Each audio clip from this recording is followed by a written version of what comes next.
বৃষ্টির দিনে আমার তো খিচুড়ি প্রিয় আহার, তাই জন্য মাঝে সাঝেই বানিয়ে ফেলি খিচুড়ি, ঘ্যাট। আর সেই খিচুড়ি হোক সেদ্ধ চালের বা আতপ চালের বা গোবিন্দভোগ চালের, যে কোনো চালেরই হোক না কেন খুবই ভালো লাগে।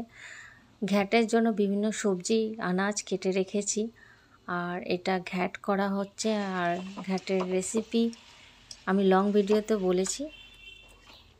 তো ঘ্যাট বানানো হয়েই এসছে শেষের মুখে, আর তেমন কিছু করিনি। এই ঘ্যাট করেছি, খিচুড়ি করেছি, এই আমার আহার। আর আচার ছিল বানানো। শীতকাল হলে আরও সবজি আনাজে মিক্স ঘ্যাটে পড়তো, আর আরও এই বানাতাম। তো এই এখন বর্ষাকালে এই যথেষ্ট আমার জন্য। বাবার জন্য একটা অমলেট করে দিয়েছিলাম, আর এই শালিটা আমি আমার ভাড়াটিয়াদের জন্য সাজিয়েছি। আপনাদের খিচুড়ির সঙ্গে কি বেশি ভালো লাগে অবশ্যই কমেন্ট করে জানাবেন।